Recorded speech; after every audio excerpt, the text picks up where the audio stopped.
बिस्मिल्लाहिर्रहमानिर्रहीम। अस्सलाम वालेकुम नाज़रीन, आप यूट्यूब चैनल देख रहे हैं। मैं इमरान ख़ान हूँ।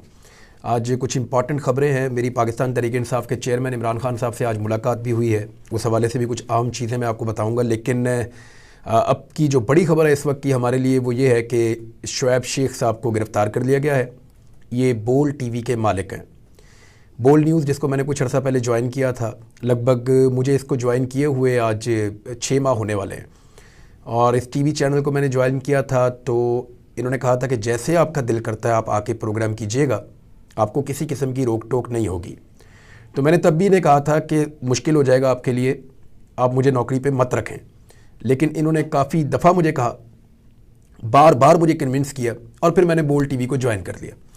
बोल टीवी ज्वाइन करने के बाद से अब तक मुझे एक मरतबा भी कोई पॉलिसी स्टेटमेंट नहीं आया बोल टीवी की जानिब से कि आप ये कहें और ये ना कहें। बल्कि हुआ ये कि बोल के ऊपर दबाव बढ़ता गया और दबाव यहाँ तक बढ़ा कि मेरी इन्फॉर्मेशन के मुताबिक शुएब शेख को कहा गया कि इन 3 बंदों को, ख़ास तौर पे 2 बंदों को तो फौरी तौर पे अपने टीवी चैनल से अलग कर दें। बार बार उनके ऊपर ये दबाव आया। एक वक्त इतना ज़्यादा दबाव आया कि प्रेस रिलीज़ एक जारी करनी पड़ी बोल टीवी को, जिसमें उन्होंने कहा कि हम अपने किसी भी एम्प्लॉई को या हमारे साथ काम करने वाले किसी भी कुलीग को हम नौकरी से नहीं निकालेंगे किसी भी दबाव के तहत। तो बोल टीवी ने अपना वादा पूरा किया और उन्होंने नौकरी से नहीं निकाला लोगों को। ये दबाव बढ़ता गया और कुछ अर्सा पहले जब मेरी शुएब शेख साहब से मुलाकात हुई तो उन्होंने कहा कि उनके ऊपर मज़ीद कार्रवाइयाँ होने का ख़दशा है। उन्होंने ये कहा कि उन्हें गिरफ़्तार भी किया जा सकता है। और आज हम वही दिन देख रहे हैं कि एक बहुत पुरानी चीज़ को उठाकर लाके इस वक्त रीएक्टिव करके उनको गिरफ़्तार किया गया है, जब वो इस्लामाबाद गए थे अदालत में पेश होने के लिए।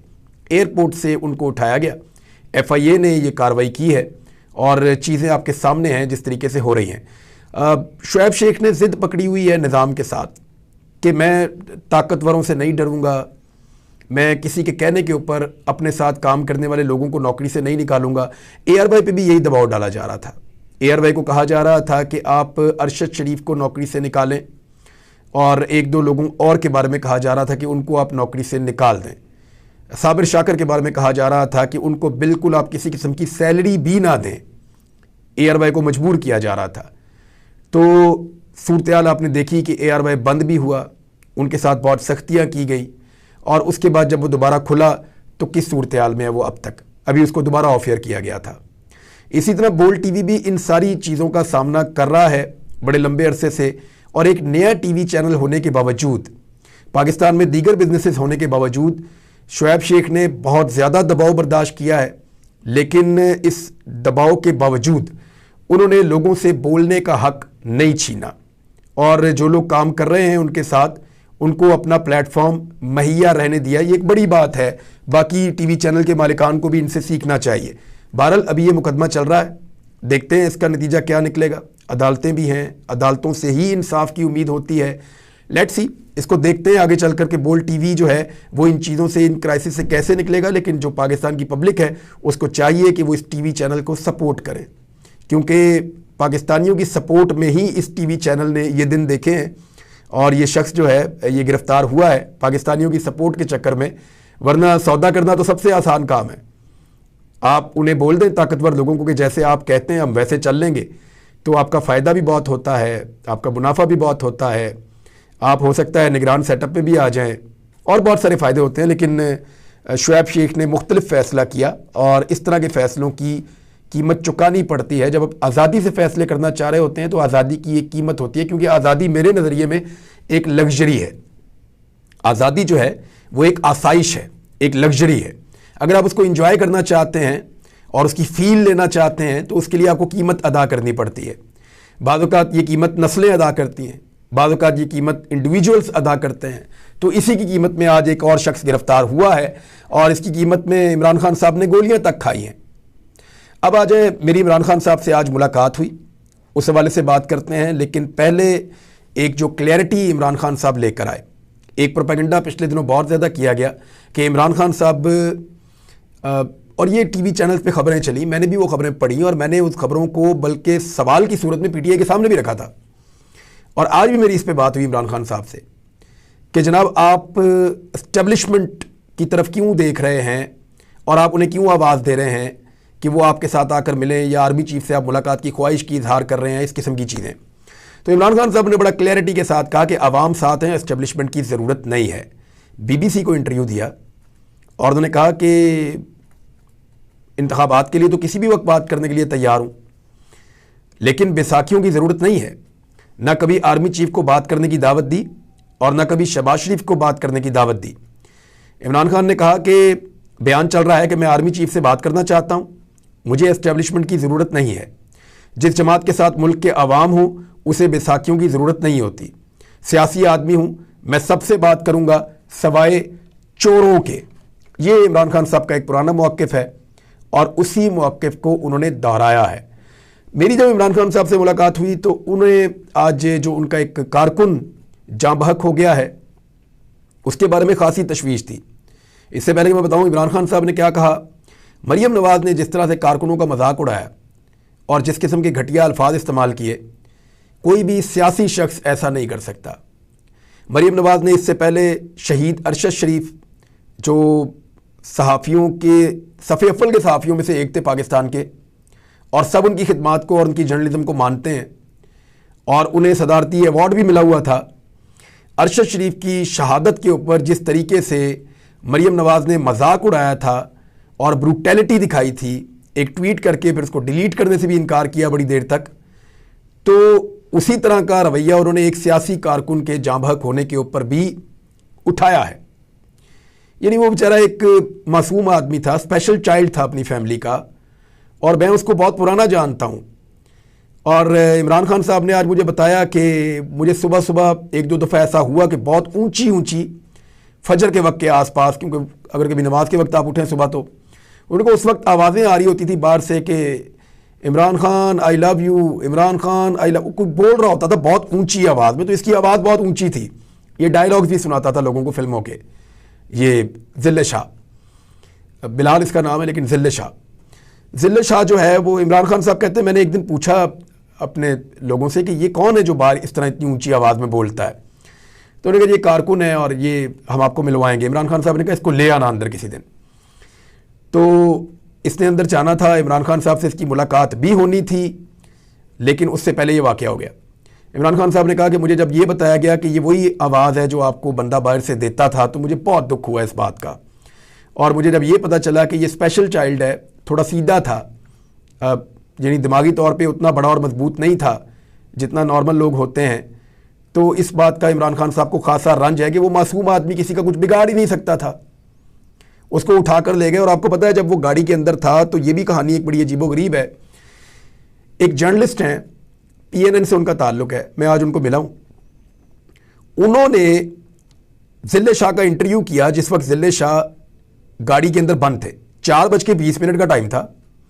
ज़िल्ले शाह कैदियों वाली वैन के अंदर बंद था और वो हशाश बशाश था, बिल्कुल ठीक था और इतना ज़ख्मी नहीं था। वो उसको पुलिस ने मार कूट के गाड़ी में डाल दिया था 4:20 पे।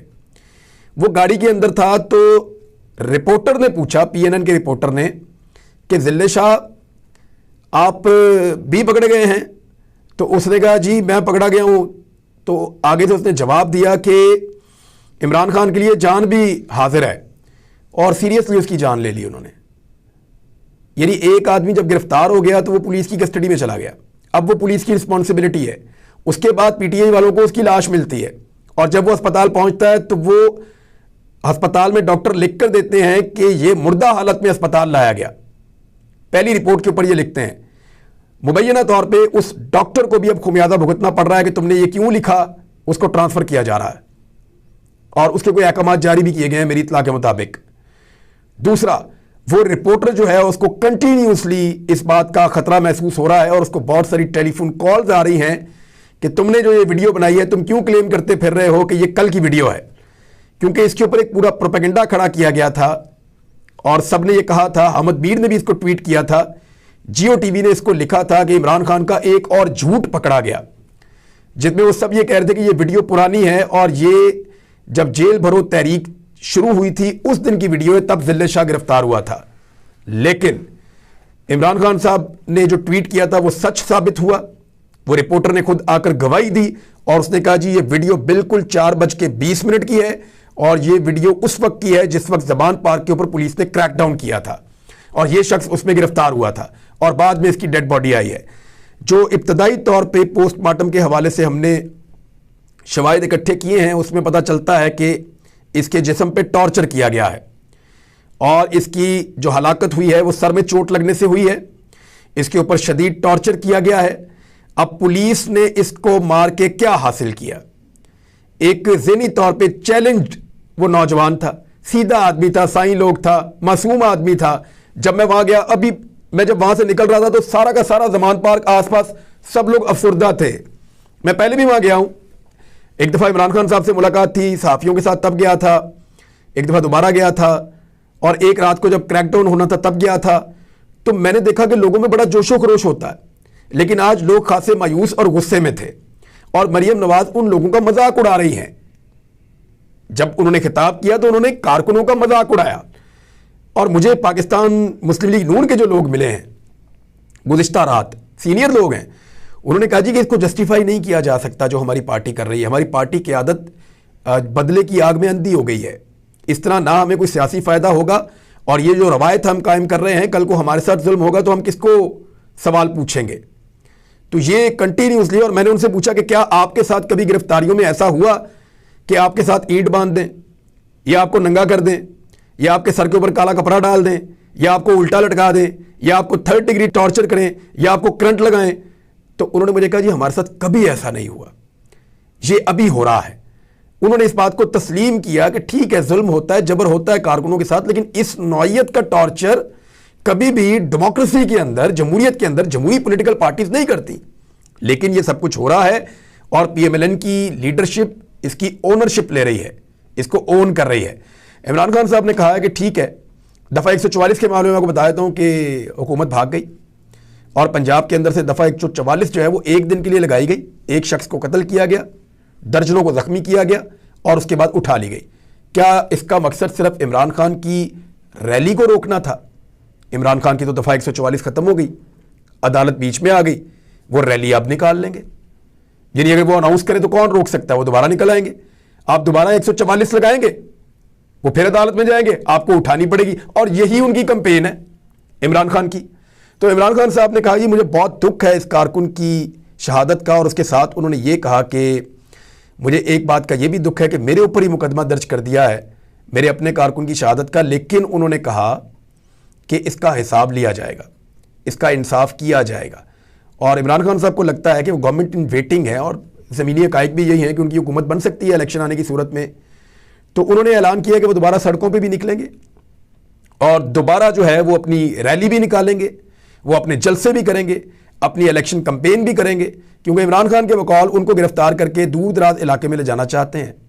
इलेक्शन डे तक इमरान खान को गिरफ्तार रखना चाहते हैं और इमरान खान की पार्टी को नुकसान पहुंचा के किसी भी तरह धांधली से दोबारा इसी टोले को इक़्तिदार में लाना चाहते हैं। इमरान खान साहब को यह लगता है, तो वो गिरफ्तारी भी अवॉइड करेंगे, अदालतों का सामना भी करेंगे, अपनी सिक्योरिटी का ख्याल भी रखेंगे और इलेक्शन कैंपेन को हैंडल भी करेंगे। इमरान खान साहब ने, ये तो उनका प्लान ए है, प्लान बी, प्लान सी उन्होंने अपने तैयार किए हुए हैं। इसी तरह हुकूमत की जानिब से भी मुख्तलिफ प्लान हैं जिनके ऊपर वो काम कर रहे हैं। तो एक चीज़ इमरान खान साहब ने कही कि मुझे डर है कि ये किसी बड़ी शख्सियत का कत्ल ना करवा दें, और अगर किसी बड़ी शख्सियत का कत्ल हो गया तो ये इलेक्शन को डिले करने की कोशिश करेंगे। और इस बारे में इमरान खान साहब को एक तो अपनी ज़ात के हवाले से उनके पास थ्रेट्स मौजूद हैं, उन्हें पता है कि उन्हें कत्ल किया जा सकता है। दूसरा, उन्हें शुबा है कि किसी और बड़ी शख्सियत को मार के भी ये टारगेट अचीव करने की कोशिश की जाएगी। दूसरी जानिब इलेक्शन कमीशन ऑफ पाकिस्तान ने पैसा मांग लिया है और उन्होंने कहा कि पैसे दिए जाएं ताकि हम इलेक्शन करवाएं। 10 अरब रुपए उन्होंने मांगे हैं और 10 अरब जैसी छोटी सी रकम इस वक्त जो है वो वफाकी हुकूमत देने से कतरा रही है। सिक्योरिटी जो है वो लॉ इन्फोर्समेंट की जिम्मेदारी उनको देनी है। और आरओज़ के हवाले से एक सवाल पैदा हो गया है। पाकिस्तान तहरीक इंसाफ ने जो इलेक्शन कमीशन के साथ एक वफद ने मुलाकात की, उन्होंने कहा क्योंकि देखिए इसी इलेक्शन कमीशन के साथ आपको इलेक्शन में जाना है, आप बात तो करनी पड़ेगी। तो तहरीक इंसाफ ने कहा जो आरओज़ जो लिए जाएं वो अदलिया से लिए जाएं। आरओज़ को अगर अदलिया से लेंगे तो बेहतर इलेक्शन होगा, लेकिन अगर ब्यूरोक्रेसी से लेंगे तो निगरान हुकूमत क्योंकि हमारे खिलाफ है और ब्यूरोक्रेसी को निगरान हुकूमत खुद हैंडल कर रही है, तो ब्यूरोक्रेट जो आरओज़ बन के आएंगे वो हमें नुकसान पहुंचाएंगे और इलेक्शन में धांधली करेंगे। लिहाजा जो जुडिशल ऑफिसर्स हैं या जो अदलिया के ऑफिसर्स हैं वो अगर आते हैं और आरओज का रोल प्ले करते हैं तो वहां पे इंसाफ की तवक्को ज्यादा है और इलेक्शन ज्यादा साफ शफाफ हो सकते हैं। तो पाकिस्तान तहरीक इंसाफ ने ये एक मुतालबा किया है। दफा 144 खत्म हो गई है। इमरान खान साहब के ऊपर जो तकरीर करने पे पाबंदी लगी थी वो पाबंदी भी खत्म हो गई है और उसके बाद उन्होंने पाकिस्तानी कौम के साथ टीवी चैनल्स के जरिए से बातचीत भी की है। एक और अच्छी खबर है, क्योंकि पिछले दिनों पाकिस्तान के मुख्तलिफ टीवी चैनल्स को बहुत ज़्यादा इस्तेमाल किया गया जजेस की ज़ाती ज़िंदगी में जाने के लिए, जजेस के ऊपर कीचड़ उछालने के लिए और अदलिया की तौहीन करने के लिए। तो पैमरा ने अब एक नोटिस जारी किया है और उसके मुताबिक जजेस के कंडक्ट से मुतालिक टीवी पर मवाद नशर करने पर मुकम्मल पाबंदी लगा दी गई है। सुप्रीम कोर्ट, हाई कोर्ट जजेस से मुतालिक न्यूज़ बुलेटिन और टॉक शोज में मवाद नशर करने पर पाबंदी है और फौरी तौर पर इसका इतलाक हो जाएगा। तो ये एक अच्छी बात है। चैनल्स का लाइसेंस भी मुअत्तल कर दिया जाएगा। पैमरा ने कहा है अब अगर आपको किसी जगह पे भी किसी भी टीवी चैनल के ऊपर जजेस से मुतालिक कोई इस तरह के रिमार्क्स नजर आए किसी का नाम लेकर या किसी के कंडक्ट से मुतालिक, तो फौरी तौर पे वो क्लिप काटें और उसको सोशल मीडिया पे शेयर करके बताएं ताकि ये अदलिया तक पहुंचे और इसका नोटिस लेकर उस चैनल का लाइसेंस मुअत्तल करवाया जा सके। नाज़रीन, खबरें और बहुत सारी हैं लेकिन अगले वीलॉग में अब तक के लिए इतने। अपना ख्याल रखिएगा, अपने इस चैनल का भी। अल्लाह हाफ़िज़।